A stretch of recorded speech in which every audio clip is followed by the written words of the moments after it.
Hey everyone, welcome back to the Inner Scoreboard. I'm Paul Brown. Today is part one of a two-part series on identity, one of the most important yet often overlooked topics in mental performance and psychological well-being. I'm going to review what identity actually is, where it comes from, how it shapes our confidence, motivation, and behavior, and why tying your identity too closely to performance can actually create significant challenges. In part two, I'll build on today's discussion by looking at what happens when life disrupts our identity through injury, retirement, trauma, or other major life transitions. And more importantly, how we begin reconstructing a healthier, more resilient sense of self. So let's begin with a simple question. When you take away the job title, the jersey, the uniform, or the achievements, who are you? Let's get started. What is identity? When I say the word, what does it really mean to you? There really isn't a right or a wrong answer because it's relative to you only. Identity is your sense of self. It's your perception of the distinct characteristics, beliefs, and values that define who you are. It's your internal personality blueprint. It answers the question, who am I? And it shapes how you relate to the world, how you make decisions, and how you evaluate your own self-worth. Identity contains uniqueness and sameness. So it is who you are as an individual, and it is who you are as part of a group or as a collection of many groups. But where does identity come from? Are we born with it? The research is mixed on how much is genetic and how much is environmental. However, there is a consensus that regardless of the percentage, personality and identity are influenced by both nature and by nurture. So genetics and environment. We do have genetic predispositions to certain personality traits, and experiences influence how loudly the volume gets turned up on those individual traits. It's influenced by our relationships, our successes and failures, and the various roles we play or the groups we belong to. It is influenced by our culture, by our values, and by our beliefs. Now, why does understanding identity matter? Well, identity influences confidence. So as I've discussed in the past, confidence is influenced by what you believe about yourself and how much you trust in your experience, your work, and in your effort. Your identity creates expectations about what you're capable of. So, for example, if your identity is, I'm a resilient person, then setbacks don't necessarily damage confidence because overcoming challenges fits your self-image. If your identity is I'm someone who figures shit out, then you're more likely to approach challenges with confidence, even if you lack experience or it's something you've never done before. If your identity is linked to a specific role or a title, such as a baseball player, then your confidence is likely to rise and fall based on your performance. A player who thinks I'm a hard worker, they may remain confident after a poor game because one game doesn't change who they believe they are. Their connection with being a hard worker remains in the face of adversity. The player who thinks I am a baseball player, they may lose confidence after a single mistake. And it could be just one mistake at the plate that impacts their entire sense of identity as a baseball player. I struck out because I'm a bad ball player, which becomes I'm a bad person, or I have no value because I'm a bad ball player. They think I can only be happy or positive when the entire outcome is positive. It's almost like a codependent relationship with outcomes. I can only be happy in this relationship if the outcome is also happy in this relationship.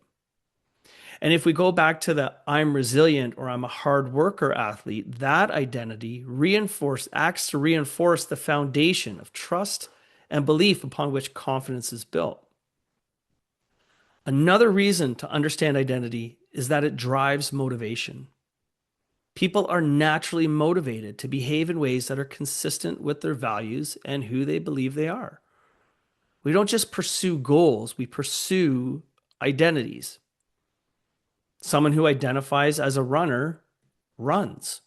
Someone who identifies as a leader looks for opportunities to lead. Someone who identifies as a lifelong learner, they seek out growth. This is why identity-based goals are often more sustainable than strictly outcome-based goals. Outcome-based goals are often a part of identity-based goals. So if I have one that's, I want to be a healthier person. So that might be more of a telescopic goal, and then I scale it back to smaller microscopic goals, which might be more outcome driven. But I can't be dependent on my identity being strictly related to an outcome goal. So if I have, I want to lose 20 pounds, that is an outcome. I want to be a healthy person, that is a sense of identity. When behaviors become part of who we are, motivation becomes more intrinsic and less dependent on the external rewards. Identity also shapes behavior. So our behaviors often align with our self-concept, and we seek out ways to confirm beliefs about ourselves. If I believe I'm disciplined, I'm more likely to complete difficult tasks. I'm going to follow through on commitments. I'm going to gravitate towards philosophies like shut up, suit up, and show up. So Dr. James Hollis, he says this to himself. He says, shut up. Stop whining. Other people have it a lot harder. Suit up. You have to prepare. You have to work hard to create change. It isn't just going to happen for you. And show up. That means you actually have to do your best and try to perform. So people often don't act according to their potential. They act according to their identity. That voice inside that is reminding them who they are in the face of adversity. If I believe I'm not good under pressure, then I'm going to avoid challenging situations. I'm going to hesitate in key moments. I'm going to interpret normal nervousness as evidence that I can't handle pressure. If I believe I'm resilient, hardworking, or disciplined, I'll be more inclined to shut up, suit up, and show up. And I'll have better overall outcomes as a result. Identity also determines how we interpret setbacks. This may be where identity has its greatest impact because the event itself matters less than the meaning we attach to it. Imagine two athletes, and they're both cut from a team. The first athlete says, I'm a failure if I don't make that team. And then they get cut. The interpretation is, I wasn't selected because I'm not good enough as a person. That's a statement of core beliefs. So the result is shame, loss of confidence, withdrawal. And then we have another athlete. Same circumstances, they're also cut from the team, and they approach it from I'm a developing athlete committed to growth. So their interpretation is I wasn't selected this time. What can I learn from it? So the result is reflection, adaptation, and continued effort. So it's the same event, but it's a different identity, different meaning, and different long-term outcomes. Identity acts like a filter through which we interpret our experiences. In athletics, identity is often linked to performance, and this is particularly dangerous. So sports creates an environment where athletes are constantly evaluated. From a young age, they're being measured by goals, by their points, by their saves, their wins, their rankings, how much playing time they had, what team they're on. And over time, it's easy for athletes to stop seeing performance as something they do and start seeing it as something they are. That's where performance-based identity begins to creep in. And at first, it can be somewhat helpful. An athlete who strongly identifies as a hockey player, a soccer player, or a runner may become highly committed, motivated, disciplined. They train harder. They make sacrifices, and they invest in their development. Those are good qualities. And the problem isn't identifying as an athlete itself. The problem occurs when being an athlete becomes the identity. The success feels amazing. So when performance and identity become intertwined, it doesn't just feel rewarding to win, it becomes validating. A good game becomes proof that I'm talented, I'm valuable, I'm worthy, I belong, I'm a good person. And for a moment, everything feels right. The athlete isn't simply enjoying success, they're using success to answer deeper questions about themselves. That's why praise, recognition, and achievement feel so powerful. They're reinforcing that sense of identity. Now, unfortunately, the flip side is equally powerful and can also be painful. An athlete with a performance based identity thinks, I am a bad player if they don't perform well. The mistake becomes attached to their sense of self and their sense of worth. They aren't evaluating poor performance anymore. They're evaluating themselves as a person. One thing I listen for with athletes when we're having these conversations is how they talk about themselves. So I'll hear things like, I let everyone down. Maybe I'm just not good enough. And when we explore what actually happened, maybe they had one bad game. Maybe they were cut from a team. Maybe they got injured. Could have been a mistake in a critical moment. The event is real, but the meaning they've assigned to it is much greater. Instead of seeing a setback as information, they're seeing it as evidence that reinforces who they are. This is why some athletes struggle so much after setbacks. They're not just dealing with disappointment, they're dealing with an identity threat. The brain experiences threats to identity almost like threats to survival. Questions begin to emerge. Who am I if I'm not the best player? Who am I if I'm injured and I can't play at my best?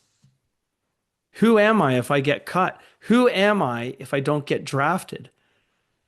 Then they experience identity crisis. When we look at this, the goal isn't to care less. The goal isn't to lower standards.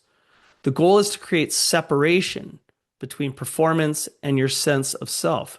Instead of saying, I am my performance, we want to learn that performance is something I do, not who I am. That allows that person to take ownership of their mistakes without being defined by those mistakes. They can say, yeah, I played poorly. I made a mistake. I need to improve, without jumping to, I'm a bad athlete. I'm a failure. I'm worthless.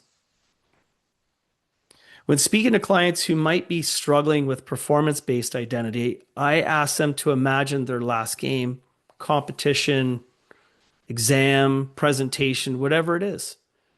And then I ask them to remove the score or the one bad play and share what may still be true about them.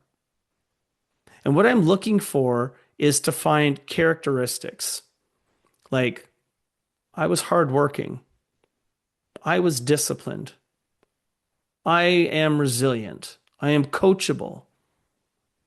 Those qualities don't disappear because of a score or a ranking or a decision made by someone else.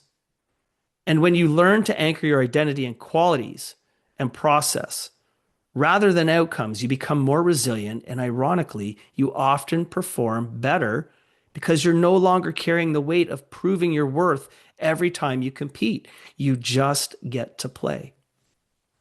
That's the trap of performance-based identity. When every play becomes an evaluation of your value as a person, the game becomes much bigger than just the game. Now, what's the difference between roles and identity? Many people define themselves by what they do.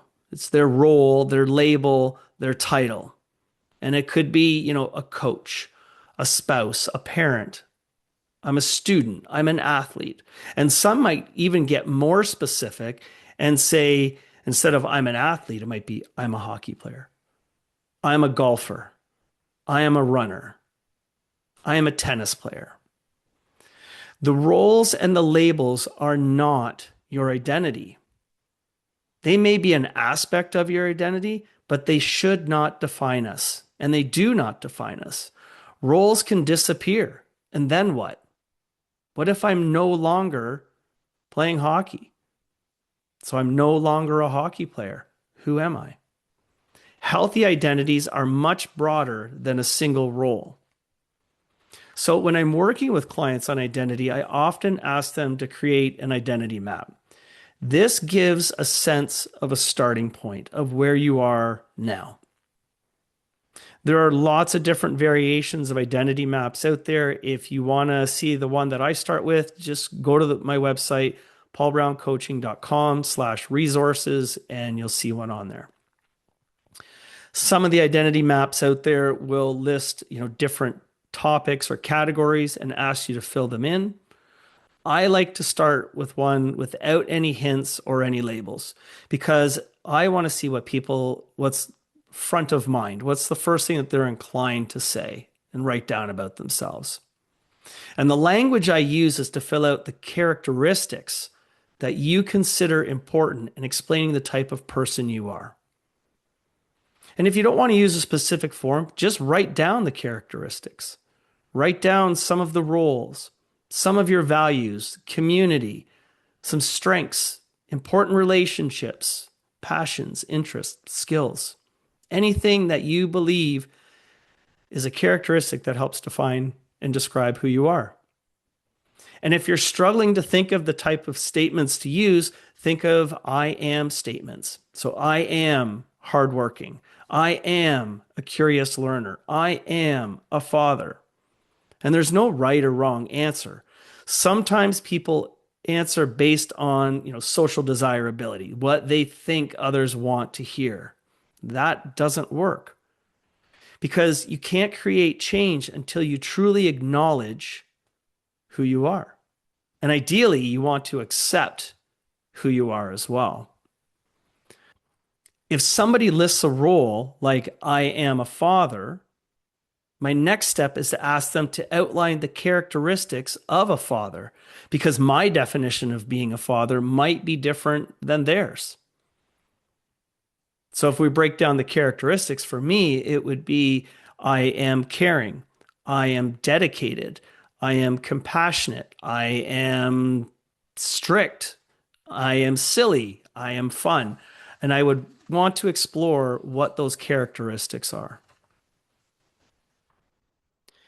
If you or your athlete are currently basing your identity on performance alone and are looking for change, there is hope because identity is not fixed. It changes over time. So you think of your sense of self, maybe, if you're an adult listening to this, when you started your career or when you were a teenager. If you've experienced some trauma, think of what your identity was like before that occurred. If you've experienced significant loss in your life or changes in relationships, think of your sense of self before that change happened, before that disruption. Identity is a state of being and becoming. It's a combination of the past, the present, and my projected future.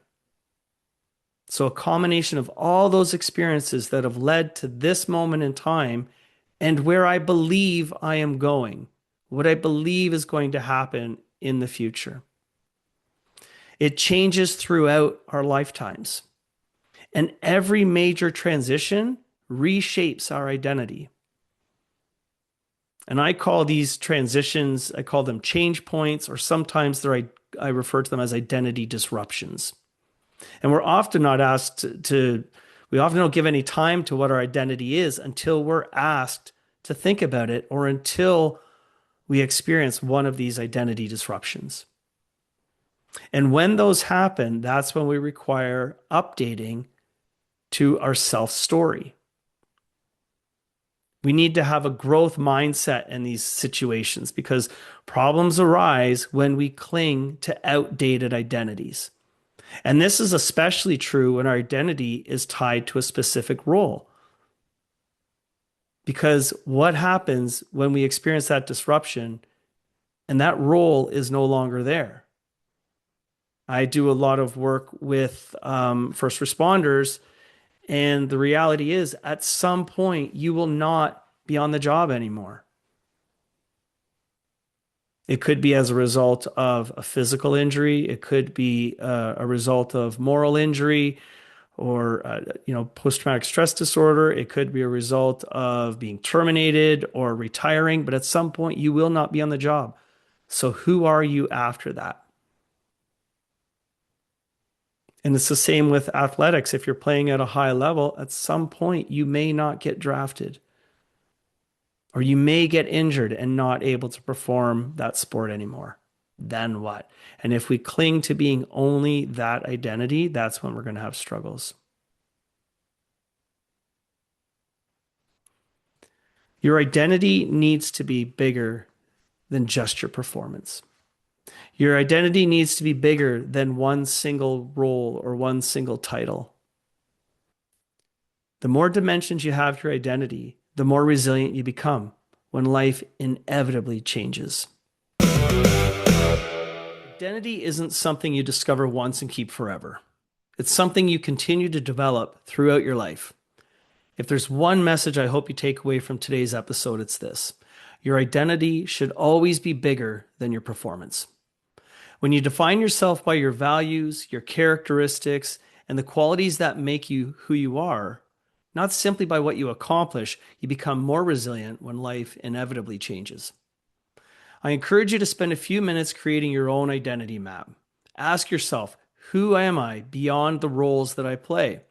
You may be surprised by what you discover. In the next episode, we'll take the next steps in this conversation. I'll explore what happens when identity is disrupted through injury, retirement, trauma, or other major life transitions, and how we begin the process of identity reconstruction. Because while we don't always get to choose the changes life throws at us, we do have the ability to choose how we rebuild. If you found this episode helpful, please like and subscribe, leave a review, and share it with a friend or someone who you think might benefit from the information. If you want to connect, you can reach out to me on Instagram at Paul Brown Coaching, or you can go to my website, paulbrowncoaching.com. Until next time, remember, progress, not perfection.